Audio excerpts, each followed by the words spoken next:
오늘 우리가 읽은 말씀을 가지고 위기를 넘어 부흥으로 가려면이라는 제목으로 말씀을 나눌 때 깨닫는 은혜가 있기를 바랍니다. 예, 오늘이 추석인 것 같아요. 유럽을 가고 여러분들이 이렇게 못 나오셨는데 오늘 그래도 하나님 우리와 함께 하심을 믿고 말씀을 묵상할 때 은혜가 있길 바랍니다. 여러분, 하나님은 선하고 참 좋으신 분이세요. 그래서 마음의 생각만 해도 우리 마음이 깨끗해지고 좋아지는 것을 느낍니다. 여러분, 하루 또 일주일 한 달을 살면서 마음에 선하고 좋은 생각을 몇 번이나 품고 살아갑니까? 그런데 우리가 하나님 앞에 나오기만 하면 그렇지 못했던 마음들이 씻겨지고 깨끗해지고 선해지는 것 같은 생각이 들어요. 그 말은 즉슨 여러분, 하나님 앞에 자주 나오고 같이 말씀을 묵상하고 예배하는 일이 얼마나 우리 삶에 중요하다는 것을 말씀드리고자 하는 것입니다. 그런데 사람들이 우리가 교회 다니라 하면 가장 먼저 떠올리는 생각이 헌금에 대한 생각이에요. 그래서 가장 먼저 교회 다니면 헌금해야 되고 그걸 부담스럽게 생각을 합니다. 그런데 이게 불신자들만 그러느냐? 그렇지 않아요. 교회 다니는 사람들도 교회 나오면서 가장 부담스럽게 생각하는 것이 헌금 문제예요. 왜냐하면 어떻게 보면 우리가 사는 이 세상에서 보면 이 돈이라는 것이 하나님과 같은, 어떤 사람에게는 하나님보다 더 위력이 있는 것이 돈이기 때문에 그래요. 그래서 사람들은 그 돈의 영향을 받고 살아갑니다. 그러나 여러분, 헌금은 자발적이어야 하고 그 동기와 목적이 언제나 순수할 때 헌금입니다. 여러분, 자유하시길 바랍니다. 그래서 우리 교회는 헌금바구니 안 돌려요. 왜냐하면 위선을 저지를까 봐. 제가 옛날에 그런 적이 많이 있거든요. 돈이 없는 빈손으로 마치 넣는 척 이렇게. 왜냐하면 안 넣으면 또 특히 이제 전도사 사역할 때는 더더욱 그렇죠. 전도사가 돈이 없잖아요. 근데 헌금을 안 할 수는 없고. 그러니까 이렇게 빈손으로 이렇게 넣는 척. 저만 그랬을 거예요. 여러분들은 안 그러고. 여러분, 초대 예루살렘 교회 아나니아와 삽비라의 사건은 사실 오늘 큰 충격적이고 오늘 우리에게도 부담스러운 일입니다. 이런 일들이 은혜도 식고 성령 충만함도 잃어버린 그런 교회에서 일어난 일이라면 우리가 그렇겠구나 이렇게 이해할 수라도 있어요. 그런데 지금 이 예루살렘 교회는 어떤 교회예요? 성령 충만을 받고 뜨겁게 기도하며 심지어 자기 소유를 팔아서 사랑과 실천을 나눔하던 그런 교회예요. 그런 교회에서 일어났다니 정말 믿기지 않은 그런 참 일이죠. 마가의 다락방에서 뜨겁게 기도하다가 기도함으로 시작된 이 교회, 그런 교회에서 이런 일들이 일어나고 교회에 큰 위기가 왔다는 거, 참으로 우리가 감당하기 어려운 일이기도 합니다. 그래서 여러분, 성도는 깨어 있어야 돼요. 깨어 있어야 돼요. 우리 한번 옆 사람에게 인사해 볼까요? 깨어 있읍시다. 앞뒤로 깨어 있으세요. 네. 오늘 우리가 이 말씀에서 첫 번째 생각해 볼 것은 거짓의 위험성입니다. 하나님은 에덴 동산을 완벽하게 만드셨고 아담과 하와를 거기에 살게 하셨어요. 그런데 아담의 가정이 무너졌고 에덴 동산에서 쫓겨나게 됩니다. 왜 이런 일들이 일어났습니까? 죄가 들어왔기 때문에 그래요. 이 모든 것에 파괴된 원인은 죄의 결과였습니다. 그리고 그 배후에는 사탄이 있었어요. 사탄이 하나님이 지으신 이 가정, 교회, 그리고 공동체를 무너뜨리는데 쓰는 아주 일상적인 전략이 있는데 그게 뭐냐면 거짓말입니다. 그래서 예수님은요, 거룩한 종교의 탈을 쓰고 거짓말하는, 외식하는 이 바리새인들을 향해서 뭐라고 외쳤냐면, 너희 아비는 마귀다, 이렇게 외쳤어요. 너희 아비는 마귀다. 요한복음 8장 44절에 보니까 너희는 너희 아비 마귀에게서 났으니 너희 아비의 욕심대로 너희도 행하고자 하느니라. 그는 처음부터 살인한 자요 진리가 그 속에 없으므로 진리에 서지 못하고 거짓을 말할 때마다 제 것으로 말하나니 이는 그가 거짓말쟁이요 거짓의 아비가 되었습니다. 그 속에 진리가 없대. 진리에 서지 못해. 그리고 제 것으로 말하는데 제 것이 뭐예요? 거짓이에요. 왜냐하면 그의 아비가 거짓이기 때문에 그렇다는 것이죠. 여러분, 하나님이 만드신 이 가정을 무너뜨리는 것도 거짓이고 진리이신 예수님을 십자가에 못 박아 죽이려고 했던 것도 거짓이에요. 그리고 오늘 우리가 읽은 이 사도행전에 뜨겁게 부흥하고 있는 예루살렘 교회를 무너뜨리려고 한 것도 거짓말이었음을 볼 수 있습니다. 여러분, 우리가 사소한 거짓말을 흔히 자주 하지만 분명히 알아야 될 것은 뭐냐면, 거짓말은요, 인간의 모든 행복과 부유함을 빼앗고 망하게 한다는 거예요. 여러분, 우리가 이것을 잘 알고 신앙생활해야 해요. 우리는 이 거짓말이라는 것을 좀 생각해 볼 필요가 있는데요. 거짓말하면 우리는 100%다 틀린 이런 것들을 거짓말로 생각하는 경우가 많아요. 여러분, 100%다 틀린 말, 누구나 뻔한 거짓말을 하면 누가 속겠어요? 그렇죠? 속겠습니까? 안 속죠. 그래서 아무도 모르겠지 그러면서 그럴듯한 말을 하는 것이 거짓말이에요. 그래서 99%의 진실에 1%의 거짓을 섞는다고 제가 어디서 봤던가, 그 헨리 나우엔 책인가 거기서 본 것 같아요. 99%의 거짓말에 1%의 진실을 섞는다. 99%의 진실에 1%의 거짓말을 섞는다는 거. 그래서 거의 진실처럼 들리는데 1%가 거짓말. 그리고 거짓말의 특징은요, 과장하고 부풀려요. 그래서 선동을 하는 것입니다. 우리가 그 사건을 창세기 3장에서 사탄이 뱀의 형상을 해서 최초의 여자인 하와를 유혹하는 사건에서 볼 수가 있습니다. 사탄은 최초의 여자인 하와에게 접근해서 이렇게 말합니다. 하나님이 참으로 너희에게 동산 모든 나무의 열매를 먹지 말라 하더냐.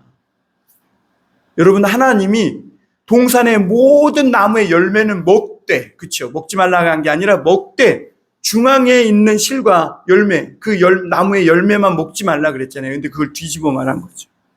사탄이. 그걸 과장하고 하나님의 말씀을 비틀어 왜곡한 겁니다.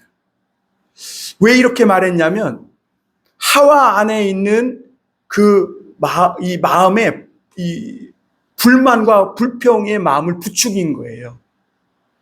하나님 다 먹게 하지 왜 저 중앙에 나무에 있는 건 먹지 말라고 했을까? 괜히 의심들잖아요. 하나님 뭐 저거 있나? 그거를 아주 파고든 거죠, 이 뱀이. 그러자 이 하와는 이렇게 대답합니다. 창세기 3장 2절 3절에 보면 동산 나무의 열매를 우리가 먹을 수 있으나 동산 중앙에 있는 나무의 열매는 하나님의 말씀에 너희는 먹지도 말고 만지지도 말라 너희가 죽을까 하노라 하셨느니라. 하와는 처음 말은 맞아요. 동산에 있는 열매는 먹으라고 하셨다는 거예요. 허락하셨다는 거예요. 그러나 중앙에 있는 나무의 열매는 먹지 말라고 했다는 거죠, 하나님이. 이 말은 사실이고 진실이에요. 하나님의 말씀이에요. 그런데 이 말은 틀렸어요. 하나님이 먹지도 말고 만지지도 말라고. 여러분, 언제 하나님이 먹지도 말고 만지지도 말고 먹지도 말고 만지지도 말라 언제 그랬어요? 먹으면 죽을까 하노라 먹지 말라 그랬지. 그러니까 이미 하와 안에는 뱀의 거짓말을 듣고 나서 막 불만과 불신과 의심이 그 안에 풍선처럼 불어나고 있던 겁니다. 과장하고 거짓말을 살짝 섞었는데 이게 거짓말하는 사람들의 특징이라는 거죠. 그러자 뱀은 그 기회를 놓치지 않고 쐐기를 박습니다. 너희가 결코 죽지 아니하리라. 그러면서 그것을 먹는 날에는 너희 눈이 밝아져 하나님과 같이 되어 선악을 분별할 줄을 하나님이 아심이라. 이러면서 이 하와를 완전히 장악해 버리는 것을 볼 수가 있습니다. 거짓으로 하와를 선동해서 거짓으로 하여금 하나님의 생명의 말씀을 떠나게 만들어요.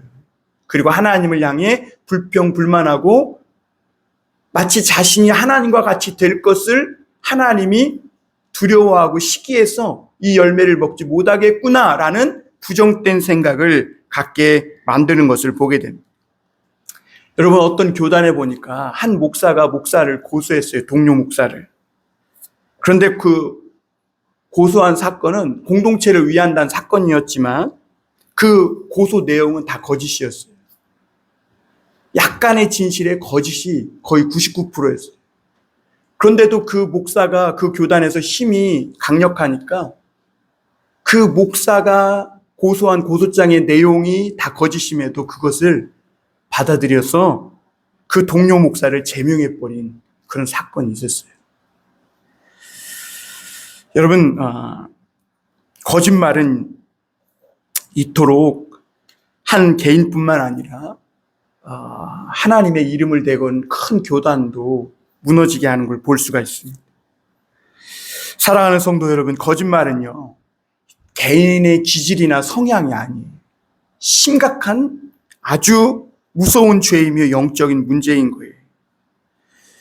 여러분, 여리고성을 요단강을 건너고 철옹성이었던 이 여리고를 무너뜨렸던 여호수아의 군대, 그 여호수아의 군대가 작은 아이성 앞에서 패하고 망할 것 같은 그런 위기에 처하잖아요. 그 이유가 뭐예요?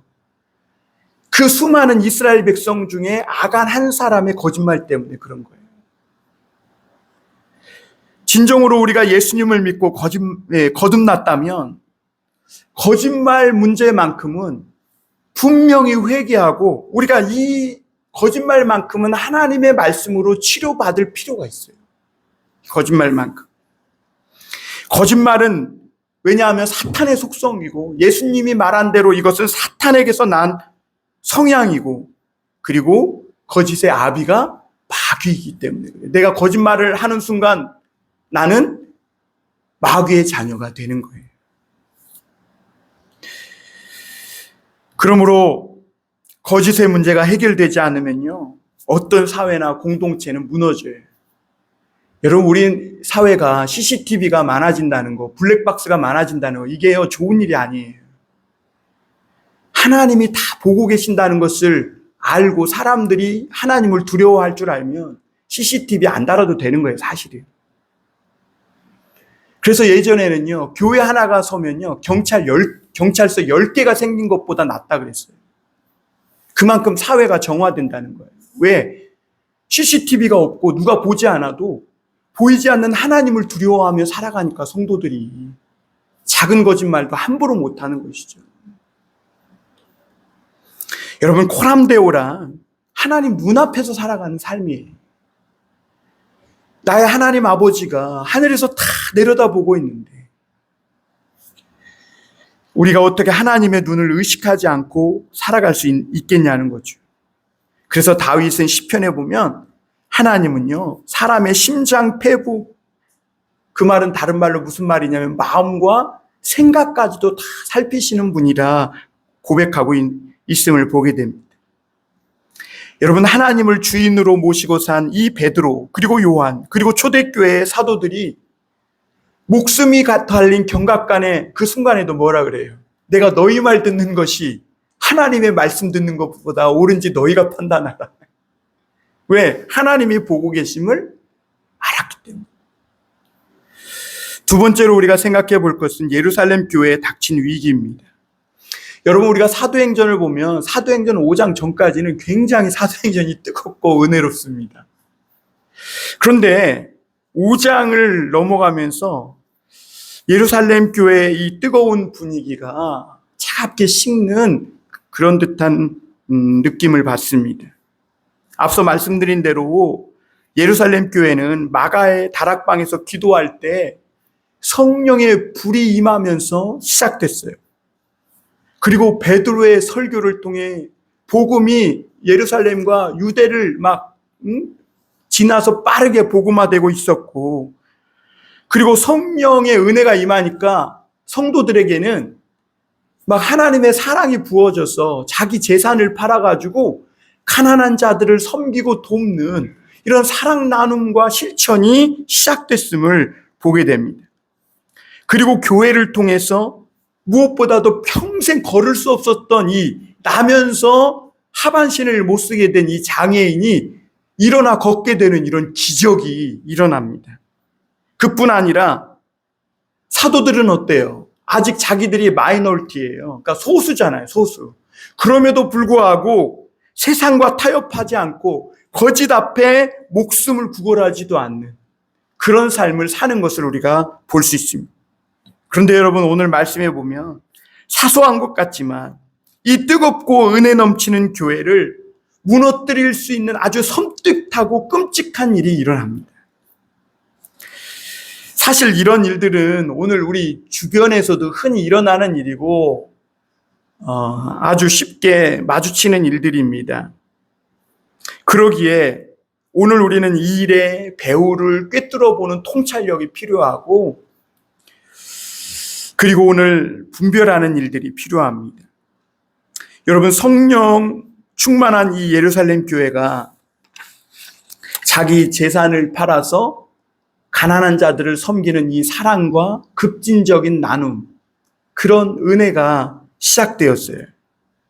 그러니까 성도들이 하나님의 사랑과 은혜가 부어지니까 자기가 가지고 있는 재산을 바라보는 관점이 달라진 거예요. 그전까지는 이 재산 다 내 거야 이렇게 생각했지만 하나님의 은혜를 받고 보니까 이건 하나님이 내게 주신 선물이고 나는 이것을 맡고 있는 청지기에 불과한 존재야. 하나님이 내 인생의 주인이야 라는 이런 청지기 의식이 생겨난 거죠. 그런 마음이 들으니까 어때요? 마음이 넓어집니다. 그리고 가난한 이웃을 돌아보고자 하는 이런 넉넉한 마음도 생깁니다. 그래서 어떤 사람들은요, 믿음의 분량에 따라서 자기의 일부를 팔아서 교회에 내놓기도 하고, 또 어떤 사람은 자신의 꽤 제법 많은 양을 팔아서 재산을 내놓기도 했고, 특별히 우리가 바나바와 같은 사람은요, 자기 전부를 팔아서 다 사도들 발 앞에 두고 자기는 복음 전하는 일에 뛰어들었음을 볼 수가 있습니다. 중요한 것은 여러분, 저 사람이 일부를 팔았냐, 전부를 팔아 내놓았냐, 이게 중요한 게 아니에요, 여러분. 여기에 포커스가 맞춰져 있으면 은혜가 안 돼요. 오늘 여기서 중요한 것은 뭐냐면, 이러한 일들은 어디까지나 하나님의 사랑과 성령의 은혜를 받은 그런 사람들이 자발적이고 능동적으로 한 일이었고, 무엇보다 이런 일 가운데는 자유함이 있었다.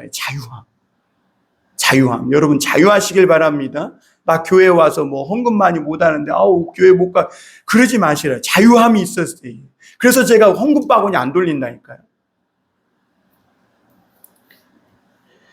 여러분, 공산주의와는 완전히 다른 거예요. 어떤 사람은 이 본문을 가지고 공산주의가 여기에서 나왔다. 아니에요. 공산주의는요, 그 힘이 총구멍에서 나오는 거예요. 그게 마오쩌둥이 그랬잖아요. 공산주의의 힘은 그 총구멍에서 나온다. 니체가 말했나요? 니체인가? 하여튼. 그러나 여러분, 오늘 이 사도행전의 역사는 성령의 은혜와 하나님의 사랑이 성도들 마음속에 부어져서 자발적으로 일어난 거예요. 그 여러분, 억지로 강압적으로 사랑이 아닌 불순한 의도와 동기로 한다면 그것은 성령의 역사가 아니라 공산당이에요. 우리 한번 옆 사람에게 얘기해 볼까요? 공산당이 되지 맙시다. 그래서 고린도후서 3장 17절에 보면 주의 영이 계신 곳에는 자유함이 있느니라. 여러분, 믿음대로 하시길 바랍니다. 믿음대로. 오늘 아나니아와 삽비라 부부도 마찬가지예요. 이들은 초대교회에 이런 역사가 있는 걸 보고 부부가 밤에 누워서 의논을 했겠죠. 여보, 우리도 소유가 좀 있는데 그걸 팔아 교회 앞에 내놓을까요? 그래서 그렇게 하기로 그들은 그 땅을 팔았어요. 그런데 꽤 큰 땅이었던 것 같아요. 그리고 나서 하나님께 일부를 드렸어요. 여기까지는 굉장히 좋습니다. 나쁜 게 아니에요. 그런데 오늘 이 부부의 문제점이 뭐냐면 전부를 드렸냐 일부를 드렸냐 이 문제가 아니에요. 오늘 베드로의 말 속에서 보면 이 부부의 문제가 무엇인지를 아주 통찰력 있게 꿰뚫어 보는 걸 볼 수 있는데요. 우리 3절 4절 한번 다시 볼까요? 5장 3절 4절입니다. 베드로가 이르되 아나니아야 어찌하여 사탄이 내 마음에 가득하여 내가 성령을 속이고 땅값 얼마를 감추었느냐. 땅이 그대로 있을 때에는 내 땅이 아니며 판 후에도 내 마음대로 할 수가 없더냐. 어찌하여 이 일을 내 마음에 두었느냐. 사람에게 거짓말한 것이 아니요 하나님께로다. 여러분 땅 여러분 거예요. 하나님이 주신 선물이고 여러분 지갑에 있는 돈 여러분 거예요. 하나님이 주신 은혜예요. 그 마음대로 하시면 돼요. 근데 오늘 이 베드로의 말을 보면 여기서 우리가 한 가지 의문이 생기죠. 우리 8절도 한번 볼까요? 8절 우리 다 같이 한번 읽어보겠습니다. 8절 시작. 베드로가 이르되 그 땅 판값이 이것뿐이냐 내게 말하라 하니 이르되 예 이것뿐이라 하더라. 여러분 여기서 아나니아의 아내 삽비라가 베드로가 삽비라야 땅 산 것이 땅 판값이 이것뿐이냐 그랬을 때 예 이것뿐입니다 이렇게 얘기했을 거예요. 아마 깜짝 놀라던 얘기했을 거예요. 왜냐하면 아마 이 삽비라는 그 땅의 판값의 얼마를 다 사버리고 딴 거 사버리고 아마 숨겨놓고 조금 일부를 드렸는데 그때 베드로가 물었을 때 마치 다 아는 것 같이 물어보니까 이 삽비라는 차분하게 대답하지 못했을 거예요. 자기 재산을 팔아놓고도 마치 도둑질하다 들킨 사람처럼 아마 화들짝 놀라가지고 예 이것뿐입니다 아마 이러지 않았을까. 그러나 이 부부가 거짓말을 통해 얻는 것이 무엇인지를 우리가 생각해 본다면 왜 이 부부가 자기 재산을 팔아서 하나님 앞에 드리면서도 왜 도둑질하다 들킨 것 마냥 이러고 있는지를 우리가 짐작해 볼 수가 있습니다. 먼저 이 부부가요 교회에서 이렇게 한 이유는 뭐냐면 교회에서 이렇게 하면 존경과 명예를 얻거든요. 뭐 우리 작은 교회에서야 별거 아닐 수 있지만 여러분 수천 명 수만 명 되는 교회에서 자기의 전부를 팔아서 내놓고 교회에 내놓았다 이러면 저 사람 믿음 훌륭하다 대단하다 막 그게 꼬리에 꼬리를 물고 막 교회에 그리고 교회에 그 기둥 앞에 비석이 세워질 수도 있어요. 머릿돌에. 그런데 이 부부가 땅 판 값을 다 내놓았으면 분명히 이 부부들은 교회에서 존경과 사랑과 어떤 명예를 얻을 건 분명한 사실이에요. 그런데 그런 반면 이 부부는 앞으로 어떻게 해야 돼요? 경제적으로 어려움을 겪어야 돼요. 왜? 자기 재산 다 팔아 교회에 내놨는데 얼마나 어렵겠어요? 당연한 것이죠. 뭐 그렇다고 하나님이 하늘에서 돈을 뭐 뚝 떨어뜨려 주나요? 그렇지 않죠. 그러니까 이 부부는 생각한 거죠. 경제적인 안정을 위해 우리가 다 드리지 말고 일부를 좀 남겨놓고 일부를 드리자. 거기까지는 괜찮다는 것이죠.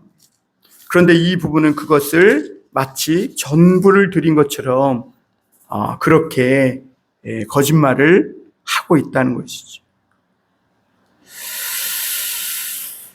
교회와 하나님을 대상으로 거짓말과 거짓된 행동을 하고 있는 겁니다. 그런데 베드로의 말을 들은 그 다음에 일어난 일이 더 충격적이에요. 오늘 여기 5절에 보니까 아나니아가 이 말을 듣고 엎드러져 혼이 떠나니 이 일을 듣는 사람이 다 크게 두려워하더라. 베드로가 그 말을 하자 어찌하여 사탄이 내 마음에 가득하냐? 너가 사람을 속인 것이 아니라 성령을 속이고 하나님을 속인 것이다. 이 말을 하자마자 그 아나니아가 혼이 떠나고 죽어버렸습니다. 참 놀라운 일이죠. 하나님이 그 자리에서 목숨을 걷어가 버린 거예요. 이런 부분을 읽으면 참 우리가 믿는 하나님과는 꽤 거리가 멀게 느껴집니다. 왜냐하면 우리가 아는 하나님은 사랑의 하나님이고 용서의 하나님인데, 아나니아와 삽비라도 성령의 뜨거움을 받고 우리와 같이 거듭나서 교회 다니는 그런 성도들 아니었겠어요? 어떻게 보면 교회에 큰 헌금을 한 사람들이에요. 그런데 어떻게 한 번 거짓말했다고 하나님이 이렇게 숨까지 걷어가 버리나. 물론 행위가 정직하지 못하고 위선적인 게 사실이에요. 그러나 교회 재정을 횡령한 것도 아니고, 교회에서 개를 만들어서 갯돈 거둔 다음에 떼어먹고 사기친 것도 아니고, 그냥 헌금 액수 조금 속인 것 뿐인데, 그거를 어떻게 이렇게 하나님이 바로 무섭게 극단적으로 심판하실 수 있느냐 하는 것이죠. 그런데 여러분, 베드로는요, 이 문제의 본질을 정확하게 지적했어요. 뭐라 그랬어요? 아나니아야, 어찌하여 내 마음에 사탄이 가득하냐. 이게 문제인 거예요. 마음에 사탄이 가득하냐. 오늘 그럼 마지막으로 생각해 볼 것은, 교회가 위기를 넘어 부흥으로 나아갈 수 있는 길은 무엇이냐 하는 것이죠. 여러분, 오늘 우리 개인은 물론이고 가정과 또 교회 공동체가 회복되는, 그리고 다시 부흥을 향해 나아가기 위해서는 반드시 알아야 할 진리가 오늘 이 말씀 속에 있어요. 왜냐하면 이 사건 이후에 오늘 12절부터 16절에 보면 교회는 더 부흥해요. 예수 믿고 죽게 돌아오는 자들이 더 많았고, 그리고 사도들의 손을 통해 더 많은 기적과 역사가 일어납니다. 그리고 나중에 10장, 11장으로 넘어가면 고넬료의 집을 통해서, 또 그 이후에 안디옥 교회를 통해서 복음이 세계 곳곳으로 확장되어지는 것을 보게 되면, 이 위기를 넘은 후에 교회는 마치 산불처럼 거대한 이 폭풍의 물결로 온 세계를 향해 뻗어나가는 것을 볼 수 있습니다. 첫 번째, 우리 교회가 부흥으로 가는 우리가 길은 보이지 않는 악한 영적 실체와 싸우고 있다는 것을 성도들이 늘 알고 있어야 된다는 거예요. 알고 있어요. 여러분, 우리가 현실에서 일어나는 이런 문제들을요, 그냥 실존적이고 현재적인 그런 일로 단순하게 생각해서는, 그리고 판단해서는 안 된다는 거예요. 제가 엊그저께 그 크리스찬 신문을 보니까 우리나라 교회가 2022년, 23년 그 2년 사이에 16만 명이 줄었답니다. 16만 명. 16만 명이면요, 1000명 다니는 교회에 160개예요. 우리 교회 여기 1000명이 앉아있다고 생각해 보세요. 여러분, 엄청납니다, 여러분. 1000명이 한 자리에 앉아있으면요, 정말 대단하고요. 거기 위에 강단에 올라가 있는 목사는 자기가 뭐 된 것 같아요. 그 자체로만도. 저도 1000명은 아니지만 몇백 명 있는 모임대에서 올라가 봐도 마치 내가 뭐 된 것 같더라고. 몇백 명, 맨날 개척교회만 하다가. 그러니 몇천 명, 몇만 명 되는 교회에 강단에 올라가서 위에서 아래를 내려다보면 어떻겠어요, 여러분? 나는 괜찮다고 천만의 말씀이에요.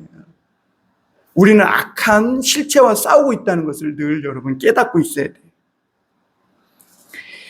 여러분, 이걸 보면서 느낀 게, 그동안 한국교회가 어떻게든 교회 부흥의 문제를 해결하려고 얼마나 많은 투자를 했어요. 제자 훈련하고, 성경 암송하고, 수련회, 엄청난, 두 날개, 영성 일기 쓰기, 엄청 많잖아요, 프로그램들이. 거기에 많은 시간과 투자를 한 게 사실이잖아요. 그러면 내가 오늘 하는 말이 그런 거 필요 없다 이런 말을 하는 게 아니에요. 우리가 그것을 계속 해야 되는데, 교회가 반드시 해결해야 할 문제들은 그 외에 다른 데 있다는 거예요. 부흥을 위해서.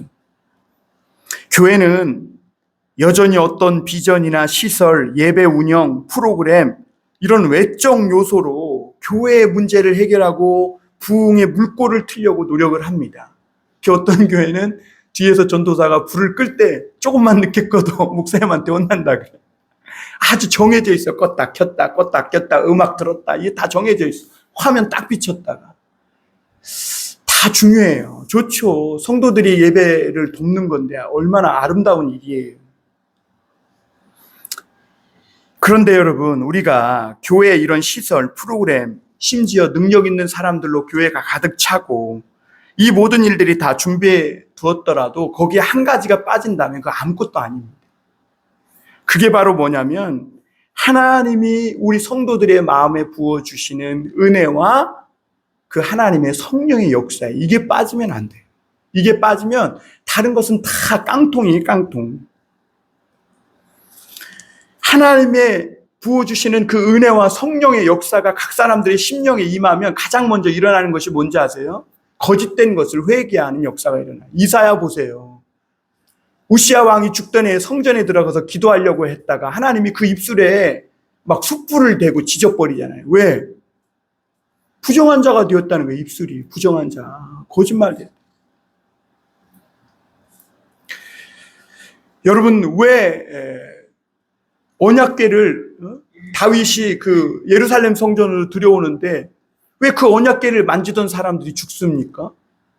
그 언약궤는 하나님의 진리의 말씀인데 함부로 다루려다 죽는 거예요.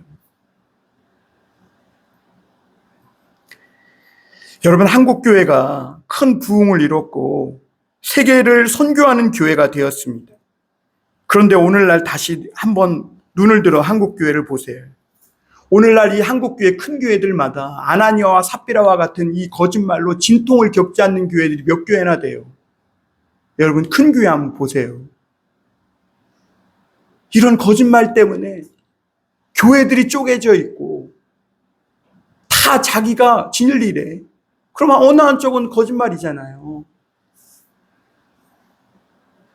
한국교회는 그동안 사람도 많아지고 재정도 많아지고 건물도 커진 거 사실이에요.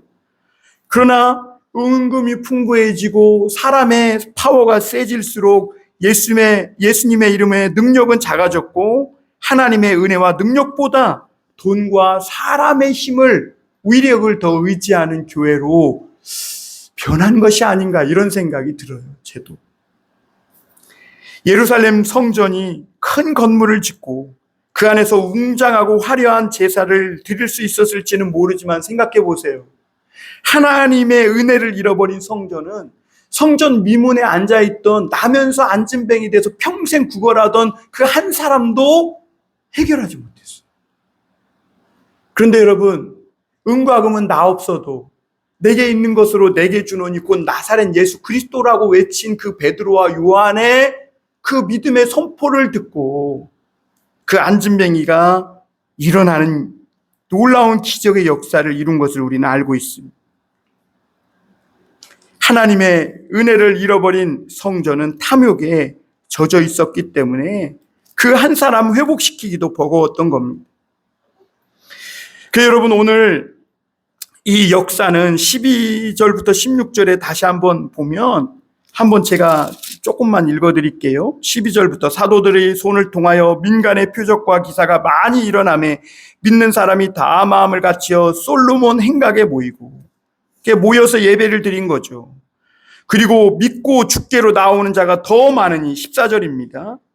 그리고 심지어 15절에 보면 막 병났는 사람들도 많고 16절에 보면 예루살렘 부근에 수많은 병자들과 귀신으로 괴로움을 받는 정신적 고통을 겪는 사람들조차도 와서 나음을 입는 이런 회복의 역사가 일어나더라는 것이죠.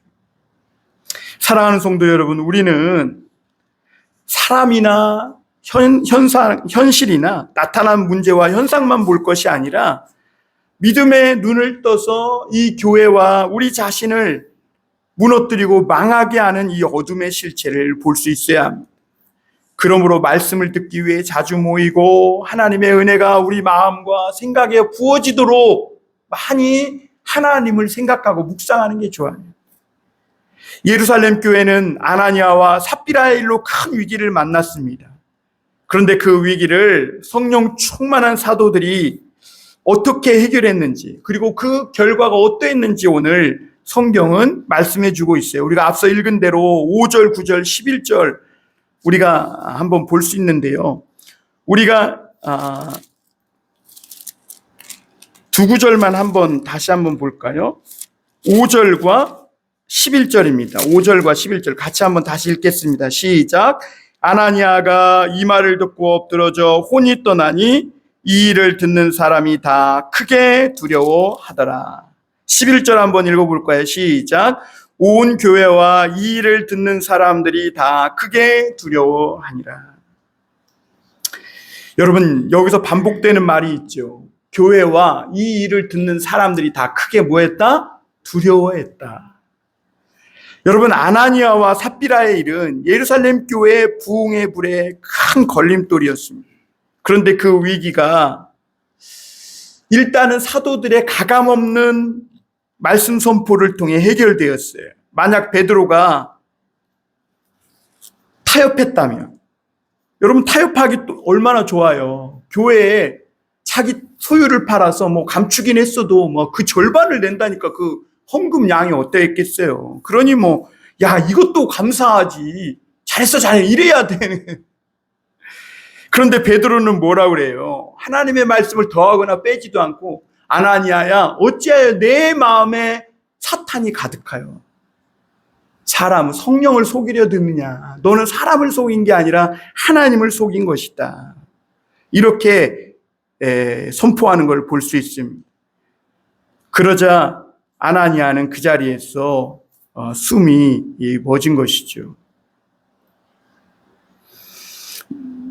여러분, 그러자 교회와 이 일을 들은 모든 사람이 하나님을 크게 두려워했다. 이렇게 같이 해볼까요? 하나님을 두려워합시다. 이 일의 핵심은 거기에 있는 거예요. 돈을 얼마를 헌금했냐, 이게 중요한 게 아니라 하나님을 두려워하는 마음. 오늘 교회의 가장 큰 손실, 또 오늘 성도들의 가장 큰 손실은 하나님을 두려워하는 마음을 잃어버린 거예요, 여러분. 돈 떨어지는 것은 두려워해도 하나님이 보이지 않는다고 경건한 믿음에서 나는 양심이 파산해 버린 거, 이런 거는 두려워하잖아요. 집사, 장로뿐만 아니라 오늘날은 목사조차도 하나님을 두려워하지 않고 버젓이 거짓말하요. 특히 돈이나 기득권이 걸린 자리나 자기 명예를 위해서라면 손바닥을 하늘을 가리고 그냥 버젓이 거짓말해요. 하나님을 두려워하지 않기 때문입니다. 교회와 성도들이 하나님에 대한 권위, 이 두려움을 상실하게 되면 나타나는 현상이 뭐냐면 죄를 먹고 마시면서도요, 아무 일 없는 듯이 산다는 거예요. 이게 무서운 거예요, 여러분. 사람을 죽여놓고도 무감각해지는 현상이 벌어지는 거예요. 그리고 여러분, 하나님의 은혜와 사랑을 이용해서 어떻게든지 하나님의 권위를 무시하고 하나님을 종이 호랑이 취급하는 그런 신앙이 된다는 거예요. 그러면 여러분, 신앙은 끝난 거예요.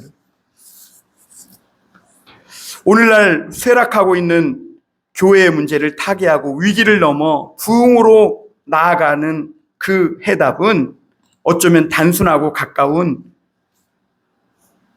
곳, 바로 우리 마음에 있다고 믿습니다. 보이지 않는 하나님에 대한 권위와 두려워하는 마음을 회복하는 것, 그거 하나면 교회 부흥을 위해 충분하다고 성경은 말하고 있는 줄 믿습니다. 그때 하나님의 능력과 표적과 기사가 믿는 자들의 손을 통해 많이 나타났고, 믿고 죽게 돌아오는 자들이 더 많아져서 더 크게 부흥했어요. 사랑하는 성도 여러분, 빛이신 하나님을 등지고 있는데 어떻게 그 얼굴에서 광채가 나겠어요? 우리는 모두 연약한 사람들이 넘어지고 실수하는 것도 사실이에요. 그럼에도 불구하고, 그렇기에 우리가 오늘 더더욱 놓치지 말아야 할 것은 하나님의 권위를 인정하고 하나님을 두려워해야 되는 거예요. 왜? 우리는 연약하지만 하나님을 두려워할 때 능력이 우리 안에 들어오게 되거든요. 성도는 다른 것은 다 잃어버려도 거짓없는 믿음에서 나는 이 양심, 하나님을 두려워하는 이 마음만큼만은 도적질 당하지 말아야 된다는 것이죠. 하나님께서 왜 이렇게 초대교회에 아나니아와 삽비라를 무섭게 심판하고 있는가? 하나님을 두려워하는 마음, 이 경건에서 나는 진실한 믿음을 잃어버릴 위기에 처했기 때문입니다.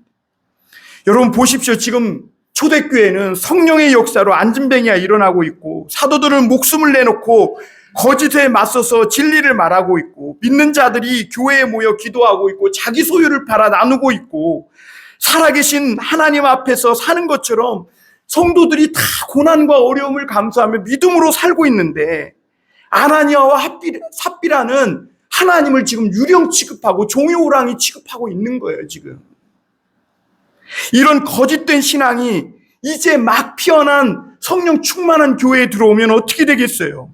그리고 그런 사람들이, 그런 부패한 마음을 가진 사람들이 교회 중심에 들어오면 정말 물질이 별로 없어서 진실한 믿음으로 물질을 조금밖에 드릴 수 없는 사람들은 교회 중심에서 밀려나게 될 거 아니에요. 그럼 그 교회는 부패한 사람들이, 마음을 가진 사람, 거짓 신앙을 가진 사람들이 교회 중심에 서서 활기를 칠 거 아니에요. 그러면 사람들은 가고 나면 그곳에 길이 난다고, 아, 교회에 가서는 거짓되게 저렇게 행동해도 중심의 자리에 있을 수 있는 거구나, 아, 교회 가서는 다 저렇게 해도 되는 거구나, 이렇게 생각할 거 아니에요. 그러니까 하나님이 어떻게 한 거예요? 무섭게 심판하신 거예요. 여러분, 교회는요, 하나님이 보이지 않는다고 해서 거짓된 마음으로 행해도 장로가 되고 목사가 되고 이런 생각을 가지면 안 되는 거예요. 그래서 하나님은 이 일을 아주 심각하게 들여다보시고 순전한 교회와 성도들이 오염되지 않도록 보호하시기 위해 가감하게 잘라낸 거예요. 사랑하는 성도 여러분, 성도의 생명은 코끝에 달린 숨에 있지 않습니다. 하나님을 경외하고 권위를 인정하고 하나님을 두려워하는 마음에 여러분과 저의 생명이 달려있다는 것을 믿으시길 바랍니다. 하나님은 사랑이 많으시고 은혜가 풍성하신 분이에요. 그러나 그 하나님은 마지막 날에 죄를 미워하고 심판하시는 하나님이세요. 교회는 어떤 일과 어떤 직분을 맡았느냐, 이게 아니라 어떤 사람으로 변화되었느냐, 이게 중요한 것이에요. 또한 교회는 바른 믿음 위에 서 있기만 하면 사람의 상식을 뛰어넘는 하나님의 거룩한 신비가 나타나는 곳이기도 해요. 우리 힘으로는 결코 감당할 수 없는 일인데 하나님 앞에 두려움과 떨림으로 서 있었더니 그런 자들을 통해 하나님이 놀라운 일을 행하는 거예요. 그리고 지금도 우리 교회를 통해 그런 일들을 하나님이 하시고 있다고 믿습니다. 여러분, 요셉의 형들은 동생을 팔아버렸어요. 그런데 양식을 사기 위해 형들이 애굽에 가니까 눈을 떠보니까 그 애굽에 총리로 요셉이 앉아서 양식을 팔고 있는 게 아니에요. 아, 이제 다 죽었다, 이렇게 생각할 것 아닙니까? 그런데 요셉과 형들은 그제서야 하나님의 섭리를 깨닫고, 아, 형들이 요셉을 거기에 판 게 아니라 하나님이 모두를 살리기 위해 요셉을 먼저 애굽으로 보내셨다고, 이렇게 하나님을 높이는 것을 볼 수 있어요. 여러분, 우리는 다 연약하고 실수가 많아요. 넘어져요. 그러기에 우리가 하나님을 두려워하고 회개하고 하나님 앞에 진실로 돌아가기만 한다면 거기에 하나님의, 우리가 다 상식으로, 인간의 계산과 이해로는 계산할 수 없는 그런 하나님의 놀라운 신비와 기적과 거룩함이 나타난다는 것을 여러분 믿으실 수 있기를 바랍니다. 그러므로 여러분, 지금 내 삶의 처지와 형편을 보고 실망하지 마시길 바랍니다. 하나님의 신비한 경륜과 거룩한 신비함이 있음을 믿고 오늘 우리 앞에, 또 우리 교회에게, 내 자신에게, 우리 가정에게 있는 그 위기를 넘어 부흥으로 나아가는 그런 축복과 은혜를 받는 모든 교우들 되실 수 있기를 주님의 이름으로 축원합니다. 기도하겠습니다.